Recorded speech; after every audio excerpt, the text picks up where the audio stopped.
Indian army theatrisation की जानिब बढ़ रही है और इस हवाले से उन्होंने पाकिस्तान को धमकियां भी लगानी शुरू कर दी हैं कि ऑपरेशन सिंदूर तो सिर्फ एक ट्रेलर था।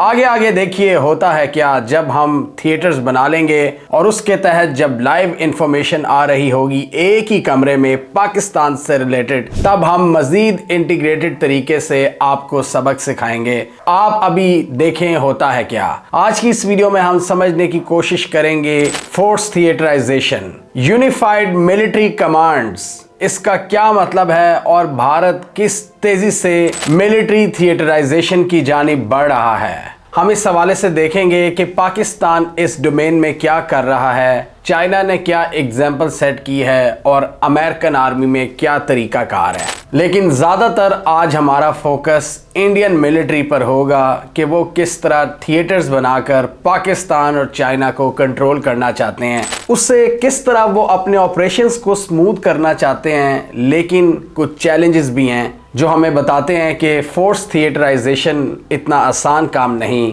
आइए जानते हैं।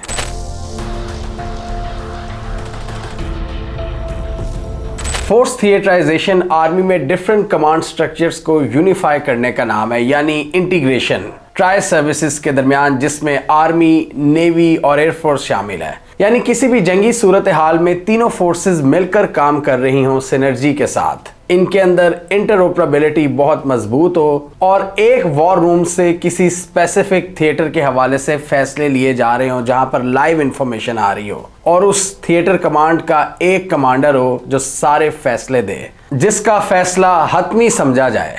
अभी हमने पाकिस्तान के केस में भी एक नई चीज देखी है। चीफ ऑफ डिफेंस फोर्सेस का ओहदा निकाला गया है और chairman joint chief of staff committee का ओहदा खत्म किया गया है, क्योंकि पाकिस्तान के मुताबिक chairman joint chief of staff committee का ओहदा सेरिमोनियल था, लेकिन चीफ ऑफ डिफेंस फोर्सेस जो तीनों सर्विसेज का चीफ होगा वो दिफा और वॉर की स्ट्रेटजी के हवाले से अल्टीमेट डिसीजन लेगा, जिसका अल्टीमेट गोल फोर्सेस के दरमियान सिनर्जी को बेहतर बनाना है। अभी हम इसको आगे मजीद देखेंगे, लेकिन पहले तो हम आ जाते हैं भारत की तरफ कि थिएटर का क्या मतलब है। पाकिस्तान ने भी कोई थिएटर बनाया है या नहीं, या सिर्फ ये भारत ही कर रहा है, भारत, चाइना और अमेरिका। तो एक ज्वाइंट थिएटर कमांड बनाने का अल्टीमेट मकसद क्या होता है कि तीनों ब्रांचेस के दरमियान सीमलेस कोऑर्डिनेशन हो एक कमांडर के तहत, और वो कमांडर किसी भी फोर्स का हो सकता है, एयरफोर्स, नेवी या आर्मी। पाकिस्तान के केस में हमने ये नैरेटिव देखा है कि चूंकि आर्मी की तादाद ज्यादा है और पाकिस्तान के ज्यादातर थ्रेट्स लैंड बेस्ड हैं, लिहाजा जो ज्वाइंट कमांडर होगा वो आर्मी से होगा, चीफ ऑफ डिफेंस फोर्सेस का।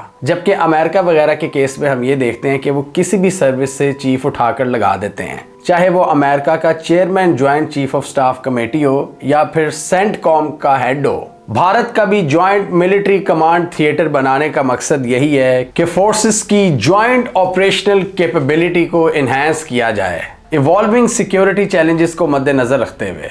और जिस तरह खित्ते की जियोपॉलिटिक्स और स्ट्रेटेजिक इक्वेशंस चेंज हो रही हैं, उसको मद्देनजर रखते हुए पहले से ही तैयारी की जाए और किसी बड़े मार्के से पहले अपनी तैयारी पूरी रखी जाए। और डेफिनेटली ये सोच आहिस्ता आहिस्ता इमर्ज हुई है डिफरेंट मार्कों के बाद। भारत की 2020 में चाइना से गलवान वैली में मुठभेड़ हुई। इसके अलावा 99 में कारगिल का वाकया, जिसके हवाले से एक्सपर्ट्स का ये कहना है कि उस वक़्त से भारतीय आर्मी में ये सोच पाई जाती है कि हमें यूनिफाइड स्ट्रक्चर्स की ज़रूरत है और फोर्सेस के दरमियान एनहांस्ड कोऑर्डिनेशन की ज़रूरत है। उनके मुताबिक पाकिस्तान और चाइना की तरफ से जो चैलेंजेस थे वो वक्त के साथ इवॉल्व हो चुके हैं, लेकिन हमारी फोर्स स्ट्रक्चर वहीं पर खड़ी है और उसमें चेंजेस बहुत कम आई हैं। लिहाजा ये वक्त की ज़रूरत है कि हम थिएटर कमांड्स की तरफ जाएं।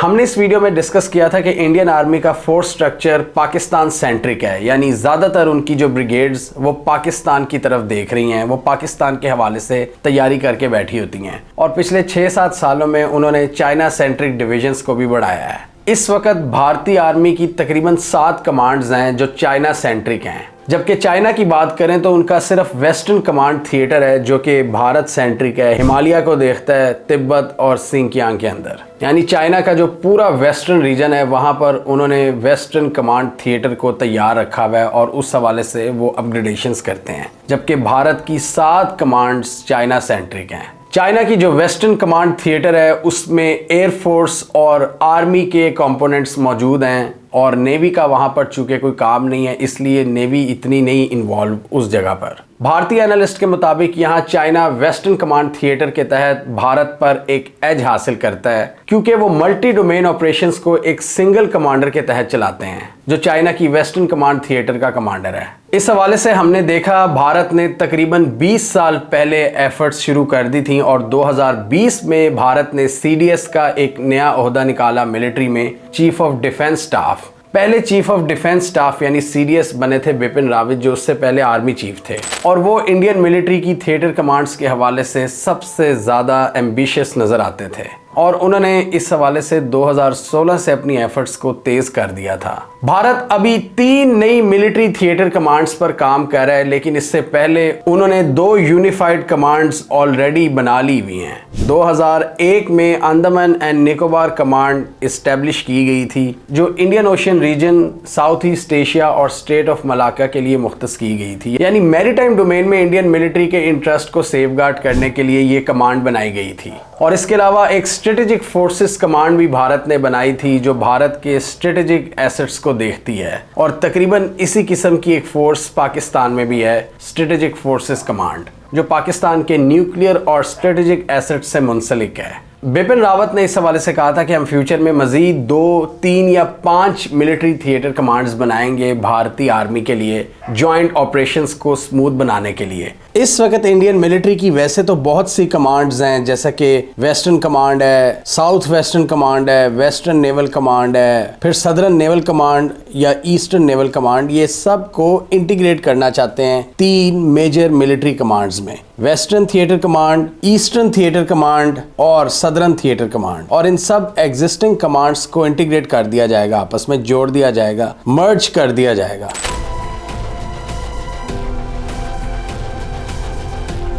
और इस वक्त भारत में बहुत अग्रेसिवली तकरीबन 3 मिलिट्री कमांड्स पर काम हो रहा है, जॉइंट मिलिट्री थिएटर्स पर। एक मिलिट्री थिएटर कमांड जो कि थिरुवनंतपुरम में बेस्ड होगी, जो कि एक मैरीटाइम थिएटर कमांड होगी, जो भारत की ईस्टर्न और वेस्टर्न नेवल कमांड्स के सारे एसेट्स को कंसोलिडेट करेगी। इसमें इनको एयरफोर्स के कई स्क्वाड्रंस प्रोवाइड किए जाएंगे और आर्मी की फॉर्मेशंस भी दी जाएंगी और इसका इंचार्ज या कमांडर एक नेवल फ्लैग ऑफिसर होगा। चूंकि ज्यादातर ताल्लुक इसका मैरीटाइम अफेयर्स से होगा लिहाजा ऑफिसर भी नेवी से होगा, लेकिन इसमें आर्मी और एयरफोर्स भी एक्टिवली अपना किरदार अदा करेंगी। भारत की कोस्टल बेल्ट चूंकि बहुत बड़ी है और क्लियरली इसके 2 एरियाज हैं, एक ईस्टर्न एरिया है और एक वेस्टर्न एरिया है। ईस्टर्न एरिया ज्यादातर बे ऑफ बंगाल की तरफ है और वेस्टर्न एरिया अरेबियन सी और कराची यानी पाकिस्तान की तरफ है। तो यहाँ पर ऑलरेडी नेवी की इनकी 2 कमांड्स हैं। अब यहाँ पर ये एक यूनिफाइड थिएटर कमांड बनाना चाहते हैं जिसके तहत वो उसको कंसोलिडेट करेंगे, बहुत ज़्यादा पावरफुल बनाएंगे, यानी किसी भी जंग की सूरत हाल में उस थिएटर कमांड के पास बहुत ज़्यादा पावर होगी।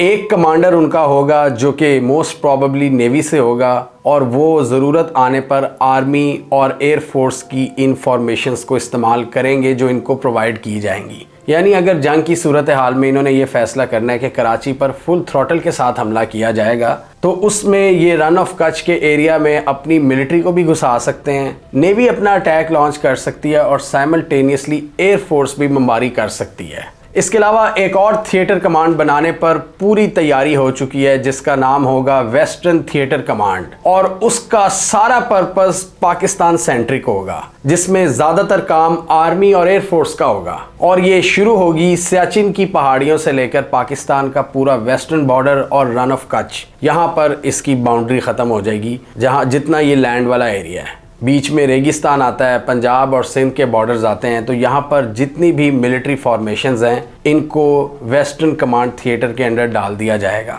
उस थिएटर का कमांडर मोस्ट प्रोबेबली आर्मी से होगा और जितने उसके पास स्क्वाड्रन यूनिट्स होंगे एयरफोर्स के वो उनको अपनी मर्जी से हमला करने का ऑर्डर देगा पाकिस्तान पर। यहाँ पर फिर आता है भारतीय एयरफोर्स का एक नुक्ता एतराज़ और उनका इख्तलाफ। वो ये कहते हैं कि इससे हमारी ऑपरेशनल फ्रीडम मुतासिर हो सकती है, हमारी जो एक स्ट्रेटेजिक एबिलिटी है जंग के दौरान परफॉर्म करने की वो अंडरमाइन हो जाएगी। तो इस हवाले से भारतीय एयरफोर्स के कुछ एतराज़ात हैं और उनके मुताबिक थिएटराइजेशन के हवाले से हमें अभी इतनी जल्दी नहीं करनी चाहिए क्योंकि उन्हें ये लगता है कि इससे उनका ऑपरेशनल फ्रीडम कॉम्प्रोमाइज़ हो जाएगा। हमारी स्ट्रेटेजिक फ्लेक्सिबिलिटी भी कम हो जाएगी। इसीलिए इंडियन एयरफोर्स का ये पॉइंट ऑफ व्यू है कि थिएटराइजेशन का जो प्रोसेस है वो स्लो होना चाहिए और इस हवाले से हमें पहले बहुत सी मीटिंग्स करनी चाहिए, कंसल्टेशंस करनी चाहिए, ज्वाइंट कमेटीज बनानी चाहिए जिसमें सारी सर्विसेज के टॉप ओहदेदार हों, वो डिस्कस करें। पहले यहाँ से मामला आप शुरू करें, आप डायरेक्ट थिएटराइजेशन की तरफ मत जाएं। और क्लियरली इंडियन एयरफोर्स ने ये अपने तहफ़्फ़ुज़ात कई जगहों पर शेयर किए हुए हैं और उन्होंने एक ये सजेशन भी दी है कि इसके लिए एक जॉइंट प्लानिंग और कोऑर्डिनेशन सेंटर बनाया जाए। और इनका ख्याल ये भी है कि इंडियन आर्म फोर्सेस को फंक्शनल इंटीग्रेशन की ज़रूरत है, ना कि जियोग्राफिक थिएटराइजेशन स्कीम की। यानी थिएटराइजेशन का अगर स्ट्रक्चर नहीं भी है तो नॉर्मल हालात में आर्मी को अगर एयरफोर्स की ज़रूरत पड़े तो वो उनको कॉल कर ले, या नेवी को एयरफोर्स की ज़रूरत पड़े। तो बहुत से एक्सपर्ट्स के मुताबिक करंटली जो चेंजेस हो रही हैं वो इस टाइम को बचाने के लिए हो रही हैं और जब एक कमांडर होगा तीनों फोर्सेस का, वो इसको जल्दी एग्जीक्यूट करवा लेगा और बीच में ये जो हर्डल्स होंगी, ये जो अप्रूवल्स होंगी, इन डिलेस को कम किया जाएगा। वापस आते हैं इंडिया की वेस्टर्न थिएटर कमांड की तरफ, जिसका अभी हमने जिक्र किया, जो पाकिस्तान सेंट्रिक होगी, जो कि सियाचिन से लेकर रन ऑफ कच्छ तक ऑपरेट करेगी। इसका हेडक्वार्टर जयपुर में बनाया जाएगा। इसके अलावा एक China centric northern theatre command बनाई जाएगी जिसका हेडक्वार्टर होगा लखनऊ में और ये होगी भारत की नॉर्दर्न थिएटर कमांड, यानी चाइना की कॉपी करने की कोशिश की जाएगी। जिस तरह चाइना के वेस्ट में है भारत, तो उन्होंने वेस्टर्न थिएटर कमांड बनाई हुई है इंडिया सेंट्रिक। इसी तरह इंडिया अब चाइना को काउंटर करने के लिए एक नॉर्दर्न थिएटर कमांड बनाएगा, क्योंकि चाइना इंडिया की नॉर्थ ईस्ट की जानिब है और इस कमांड के ऑपरेशन शुरू होंगे लद्दाख के एरिया से और फिर ये पहाड़ी इलाके, सारी ये जो हिमालय की पट्टी है जो कि अरुणाचल प्रदेश तक जाती है, चाइना के इलाकों के साथ साथ। ये हमने अपनी कई वीडियोस में जिक्र किया हुआ है कि ये जो हिमालय की पट्टी है, जहाँ ऊंचे ऊंचे पहाड़ हैं, 20-20, 22-22 हज़ार फुट के पहाड़, ये भारत और चाइना के दरमियान एक नेचुरल बॉर्डर है और इसलिए बहुत से एक्सपर्ट्स के मुताबिक यहाँ लार्ज स्केल लैंड बैटल का होना बहुत मुश्किल है।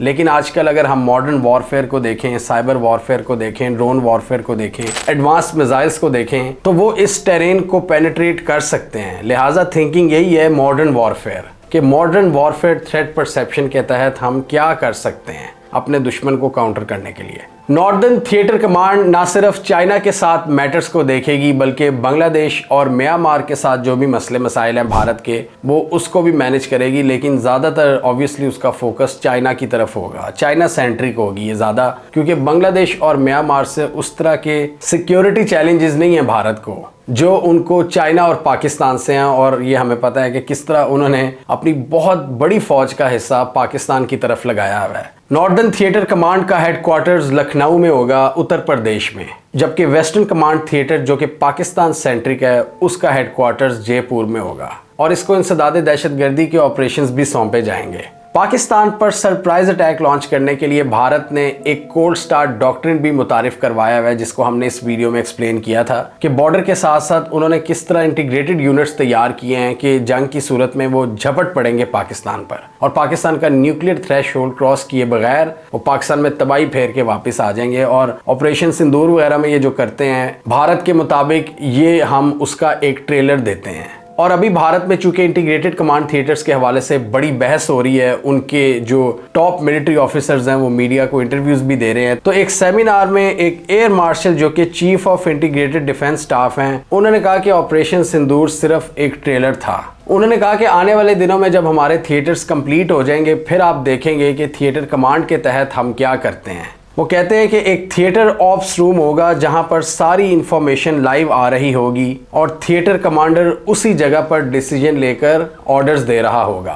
यानी वो अपने थिएटर के अंडर देख रहा होगा आर्मी, एयरफोर्स और नेवी की एक्टिविटी और उनके ऑपरेशंस, और उसके पास जब लाइव इंफॉर्मेशन आ रही होगी एक ही कमरे में और सारी फोर्सेस के वहाँ पर रिस्पेक्टिव कमांडर्स बैठे होंगे, तो हमारी कोऑर्डिनेशन बहुत बेहतर हो जाएगी, हमारी डिसीजन मेकिंग बहुत क्विक हो जाएगी। तो कोल्ड स्टार्ट डॉक्ट्रिन को काउंटर करने के लिए पाकिस्तान ने भी एक नई मिलिट्री स्ट्रेटजी तैयार की थी आज से कई साल पहले, जिसको new concept of war fighting कहा जाता है। ये भी हमने इस वीडियो में थोड़ा सा एक्सप्लेन किया था कि पाकिस्तान ने भी उसमें सारी फोर्सेस के दरमियान कोऑर्डिनेशन को बेहतर करने की कोशिश की है और पाकिस्तान भी पिछले कई सालों से ये एफर्ट कर रहा है कि फोर्सेस के दरमियान कोऑर्डिनेशन को बेहतर किया जाए। और इस हवाले से आपके डिफरेंट जो कोर्सेज होते हैं, जो मिलिट्री में कोर्सेज होते हैं, एनडीयू में या स्टाफ कॉलेज क्वेटा में, वहां पर तीनों सर्विसेज के फौजियों को एक कंबाइंड सिलेबस भी पढ़ाया जाता है ताकि एक दूसरे की डोमेन से हम आंगी हो। आर्मी वाला ये समझ सके कि एयरफोर्स बैटलफील्ड में किस तरह मदद को आ सकती है आर्मी के लिए, या फिर आर्मी नेवी की किस तरह मदद कर सकती है। New concept of war fighting के तहत पाकिस्तान ने अपना मोबिलाइजेशन टाइम भी डिक्रीज किया है और भारत के जवाब में पाकिस्तान ने भी इंटीग्रेटेड वॉर यूनिट्स बनाए हैं बॉर्डर के ऊपर। और न्यू टेक्नोलॉजीज की अडॉप्शन भी शामिल है जिसमें AI, cyber warfare, drone systems और इलेक्ट्रॉनिक वॉरफेयर शामिल है। यानी कन्वेंशनल के साथ साथ मॉडर्न वॉरफेयर टेक्निक्स की अंडरस्टैंडिंग भी और उनकी ट्रेनिंग। मिलिट्री फोर्सेस के दरमियान कोऑर्डिनेशन और थिएटराइजेशन में अमेरिका एक पायनियर की हैसियत रखता है और वर्ल्ड वॉर 2 के बाद हमने देखा था कि अमेरिका की जो सिनर्जी थी फोर्सेस के दरमियान वो नेक्स्ट लेवल पर चली गई थी। अमेरिका की अभी भी आप कमांड्स पर नज़र डाल लें, सेंटकॉम है हमारे इलाके की, या यूरोपियन की कमांड है, या Asia Pacific Indo Pacific command है, या फिर अफ्रीका की कमांड है, या फिर अमेरिकन रीजन की जो कमांड है, ये सारी मिलिट्री कमांड्स हैं जो पूरी दुनिया में फैली हुई हैं और इसमें मिलिट्री की तीनों डोमेन्स मिलकर काम करती हैं ज़बरदस्त एनर्जी के साथ। अब सेंटकॉम की बात करें तो यहाँ का जो कमांडर होता है वो सिर्फ आर्मी का नहीं होता,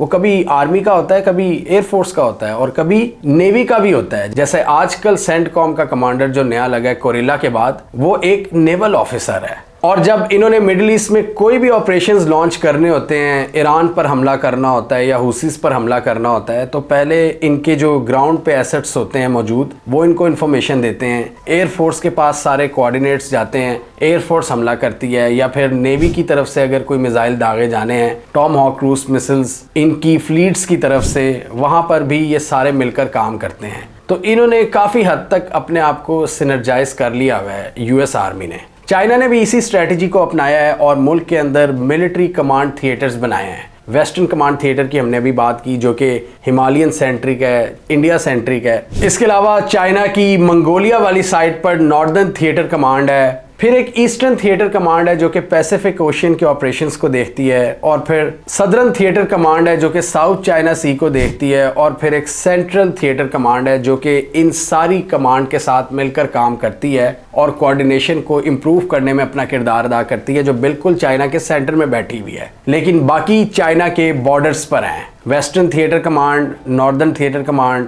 eastern theatre command, southern theatre command, different challenges को मद्देनजर रखते हुए, डिफरेंट थ्रेट परसेप्शंस के तहत। तो मिलिट्री थिएटर कमांड्स का मकसद ही यही होता है कि अगर आपका एरिया ऑफ ऑपरेशन बहुत बड़ा है, आपके ईस्ट और वेस्ट में डिफरेंट थ्रेट्स हैं, तो आप उसको फिर डिवाइड कर देते हो काम को। यानी ईस्टर्न कमांड वेस्टर्न कमांड की तरफ नहीं जाएगी, वेस्टर्न कमांड में वेस्टर्न कमांड देखेगी, और ईस्ट की साइड पर आपकी टोटली डिफरेंट डेडिकेटेड कमांड्स होती हैं, डेडिकेटेड यूनिट्स या डिविजन्स होती हैं जो उस थ्रेट को देखती हैं। इसी तरह भारत ने अपने 3 नए थ्रेट्स को देखते हुए 3 डिफरेंट थिएटर्स बनाने का फैसला किया है, एक चाइना सेंट्रिक, एक पाकिस्तान सेंट्रिक और एक मैरीटाइम सेंट्रिक, यानी समंदरों के अंदर। पाकिस्तान की बात करें, पाकिस्तान ने भी अपने नए कवानीन के जरिए फोर्सेस के दरमियान कोऑर्डिनेशन को बेहतर करने की कोशिश की है। पाकिस्तान में आपके ज़हन में सवाल आता होगा कि हमारे कितने थिएटर्स बनेंगे। बज़ाहिर इन नए एक्शन से लगता है कि पाकिस्तान ने एक यूनिफाइड थिएटर बनाने का फैसला किया है और पाकिस्तान का मेजर एडवर्सरी भी एक ही है, भारत और चाइना का तो आपको समझ लगता है कि उनका एरिया बहुत बड़ा है, ईस्ट और वेस्ट वाली साइड पर डिफरेंट चैलेंजेस है। पाकिस्तान का एरिया छोटा है, हमारा एडवर्सरी भी एक है, भारत। तो हमने ये जो अभी सिनर्जी की बात की है या तीनों सर्विसेज को इकट्ठा करने की बात की है, वो ज़्यादातर भारत सेंट्रिक है। और अभी की सूरत हाल की बात करें तो एयरफोर्स अपनी डोमेन में रहकर काम कर रही है, नेवी अपनी डोमेन में काम कर रही है, और आर्मी की तकरीबन 10 से 12 कमांड्स हैं, जैसा कि 10 कोर है, फिर सदर्न कमांड है। ये 1, 2, 3 करके कोर्स के नाम है जिनको कमांड्स भी कहा जाता है, जैसा कि northern command, southern command. Southern command जो बलूचिस्तान और कराची तक मैटर्स को देखती है, लेकिन वो आर्मी सेंट्रिक है। तो तो अब पाकिस्तान ने चीफ ऑफ डिफेंस फोर्सेस के ओहदे के तहत ऐसे लगता है कि एक थिएटर बनाने की कोशिश की है जिसमें आर्मी, नेवी और एयरफोर्स तीनों शामिल होंगे। और यहाँ पर नैरेटिव ये दिया जा रहा है कि चूंकि आर्मी ज़्यादा पावरफुल है, ज़्यादा तादाद में है, तो उसका हेड भी हमेशा आर्मी की तरफ से आएगा। जैसा कि हम अमेरिका के केस में देखते हैं कि किसी भी कमांड का कमांडर नेवी, एयरफोर्स या आर्मी कहीं से भी आ सकता है। उस एरिया को जहन में रखते हुए कि वहां का चैलेंज किस तरह का है, लैंड सेंट्रिक है या फिर मैरीटाइम सेंट्रिक है। पाकिस्तान में फोर्स कमांड स्ट्रक्चर किसी हद तक यूनिफॉर्म है, आर्मी की तादाद ज्यादा है, लिहाजा हमारा सीडीएफ भी हमेशा आर्मी से ही आएगा। जब chairman joint chief of staff committee का ओहदा था तो उसमें यह कहीं नहीं लिखा हुआ था कि तीनों फोर्सेस का जो चेयरमैन है वो आर्मी से आएगा। वो ऑन पेपर ये बात थी कि वो किसी भी सर्विस से आ सकता है, लेकिन ऑब्वियसली आर्मी का असर और रसूख चूंकि ज्यादा था तो वो वहां भी आर्मी से ही आता था। अब हमने इसको लीगल शक्ल दे दी है कि चीफ ऑफ डिफेंस फोर्सेस का जो भी चीफ आएगा वो आर्मी से होगा, क्योंकि आर्मी ज़्यादा पावरफुल है और हमारे थिएटर भी कोई बहुत ज़्यादा नहीं है, हमारा एक ही थिएटर होगा और वो ज़्यादा भारत सेंट्रिक होगा। पाकिस्तान की बात करें तो बहुत से एक्सपर्ट्स के मुताबिक ये कोई फाइनल चीज़ नहीं है कि हो गई है। अभी पाकिस्तान में भी इस पर बातचीत शुरू हुई है कि किस तरह फोर्सेस के दरमियान कोऑर्डिनेशन को बढ़ाना है। ये कोई हतमी चीज़ नहीं है कि आपका एक ही थिएटर होगा और हमें अभी जो चीज़ें समझ आ रही हैं वैसी ही होंगी। ये वक्त के साथ साथ ऑब्वियसली इवॉल्व होंगी थिएटर्स को देखते हुए। मेरे हिसाब से इस वक्त पाकिस्तान के 3 थिएटर्स बन चुके हैं। एक ईस्टर्न थिएटर जो कि भारत सेंट्रिक है, अफगानिस्तान की तरफ से भी हम एक नया चैलेंज फेस करते हैं जो पूरा आपका एक डिफ़िकल्ट बॉर्डर है, उसकी एक शायद वेस्टर्न कमांड बन सकती है फ्यूचर में। और फिर आपकी सदर्न कमांड है जो कि आपके अरेबियन सी को देखेगी और मोस्ट प्रोबेबली हो सकता है उसका फ्यूचर में कमांडर नेवी से आए। लेकिन अभी पाकिस्तान थिएटर कमांड्स की जानिब नहीं गया। अभी पाकिस्तान की जो कमांड्स हैं वो आर्मी की हैं ज़्यादा। फिर आर्मी स्ट्रेटेजिक फोर्सेस कमांड है जो मैंने पहले डिस्कस किया, जो स्ट्रेटेजिक एसेट्स को देखती है। फिर आर्मी एयर डिफेंस कमांड है जो कि एयर डिफेंस सिस्टम्स को देखती है कि रॉकेट्स वगैरह को किस तरह काउंटर किया जाना चाहिए। आर्मी साइबर कमांड है, ये नई बनाई गई है 2022 के बाद, यानी आपकी पूरी जो मॉडर्न वॉरफेयर है, जो साइबर वॉरफेयर है, जो इंफॉर्मेशन वॉरफेयर है, उसको देखने के लिए। और इसके अलावा एक नई कमांड भी बनाई गई है, आर्मी रॉकेट फोर्स कमांड, जो हमने इस वीडियो में डिस्कस किया था। अभी हम थिएटर्स की जानिब नहीं गए। पाकिस्तान की एक ईस्टर्न कमांड थी जब बांग्लादेश था पाकिस्तान का हिस्सा, लेकिन उसके बाद डेफिनेटली पाकिस्तान का थिएटर लिमिटेड हो गया जब पाकिस्तान के 2 हिस्से हुए। और अब हमारा ज़्यादा फोकस इंडिया सेंट्रिक है। इंडिया के चैलेंजेस चाइना और पाकिस्तान वाली साइड से हैं। चाइना के चैलेंजेस साउथ चाइना सी में भी है जहां अमेरिका इनको आंखें दिखाता है, और इधर भारत की साइड से हैं, तो उनको थिएटर्स की ज़रूरत पड़ती है। उनका साइज़ भी बड़ा है। पाकिस्तान का अभी साइज़ उस तरह बड़ा नहीं है, लिहाजा पाकिस्तान अभी किसी हद तक पुराने स्ट्रक्चर को आगे लेकर चलेगा। लेकिन उसमें जो नई चीज़ ऐड हुई है, चीफ ऑफ डिफेंस फोर्सेस,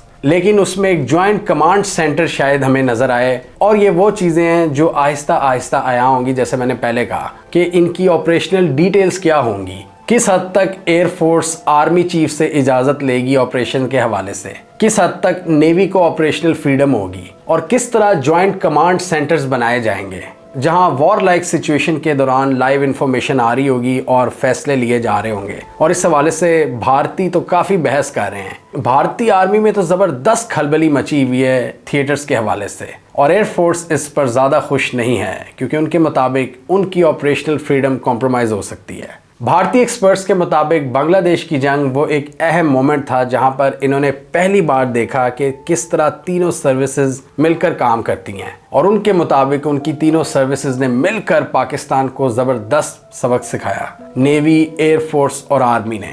और उस वक़्त उस हवाले से कोई रूल भी नहीं था, कोई स्पेसिफिक थिएटर कमांड भी मुख्तस नहीं थी, लेकिन फिर भी उनके मुताबिक हमने ज़बरदस्त परफॉर्म किया था। लिहाजा अब भी हमें ज्वाइंट थिएटर कमांड्स की तरफ तेज़ी से जाना चाहिए। लेकिन डेफिनेटली ज्वाइंट थिएटर कमांड्स में बहुत से चैलेंजेस भी आ जाते हैं। इसमें इंटर सर्विस राइवलरी भी सामने आती है, जैसा कि अभी भारत के केस में हमें देखने को मिल रही है कि एयरफोर्स इतने खुश नहीं है। इसमें तीनों फोर्सेस के डॉक्ट्रिन्स भी एक दूसरे से क्लैश कर सकते हैं, जैसा कि आर्मी का अपना डॉक्ट्रिन होता है, नेवी का अपना और एयरफोर्स का अपना। तो इस हवाले से कोहेजन में मसाइल आ सकते हैं। हर फोर्स को अपनी सर्विस पर एक प्राउड होता है कि हमारी ये लेगेसी है, हमारा ये तरीकाकार है, और वो अपनी ऑपरेशनल फ्रीडम कभी भी कॉम्प्रोमाइज़ करने पर तैयार नहीं होते। लिहाजा इसीलिए इस हवाले से बहुत ज़्यादा कंसल्टेशन की ज़रूरत होती है। जो कि अमेरिका अचीव कर चुका है सक्सेसफुली, चाइना भी कर चुका है। अब देखना यह है कि भारत और पाकिस्तान जिस लेवल की कोशिशें कर रहे हैं वो कहाँ तक जाती हैं और उनकी क्या फाइनल शक्ल निकलती है। थिएटराइजेशन को इंडियन मिलिट्री में आज तक की सबसे बड़ी रिफॉर्म करार दिया जा रहा है कि इससे भारतीय आर्मी कंप्लीटली ट्रांसफॉर्म हो सकती है, और इसके लिए आपको एक बहुत बड़े बजट की भी ज़रूरत होती है, क्योंकि जब आप नए सेंटर्स बनाएंगे, नए इंटीग्रेशन सेटअप्स लगाएंगे, वॉर रूम्स बनाएंगे जहां पर आपको लाइव इंफॉर्मेशन दरकार होगी, और बहुत से जॉइंट मैकेनिज्म्स को सेट करने के लिए भी आपको एक इंक्रीज मिलिट्री बजट की ज़रूरत पड़ेगी। हमें कमेंट सेक्शन में बताइए आपके ख्याल में इंडियन आर्मी नियर फ्यूचर में थिएटराइजेशन का प्रोसेस सक्सेसफुली कंप्लीट कर लेगी या वो उसमें कामयाब नहीं हो सकेगी, और आपके ख्याल में पाकिस्तान और भारत जैसे ममालिक के लिए थिएटराइजेशन क्या आइडियल स्ट्रक्चर है फोर्स का, जैसे चाइना और अमेरिका एग्जीक्यूट करते हैं, या यहाँ पर डिफरेंट तरीका होना चाहिए। तीनों फोर्सेस अपनी अपनी डोमेन में रहकर काम करें और जहां पर इंटरऑपरेबिलिटी की ज़रूरत पड़े वो वहां पर मिलकर परफॉर्म करें, लेकिन ऐसा कोई लीगलाइज स्ट्रक्चर नहीं होना चाहिए या होना चाहिए। आप क्या समझते हैं? कमेंट कीजिए। इसके अलावा हमारा यूट्यूब चैनल सब्सक्राइब कर लो, साथ ही वो बेल आइकॉन भी दबा लें ताकि वो स्टोरीज दुनिया भर से और पाकिस्तान में जिनकी मेन स्ट्रीम मीडिया पर प्रॉपर कवरेज नहीं होती, हमारे प्लेटफॉर्म के थ्रू आप तक टाइम पर पहुंच जाएं।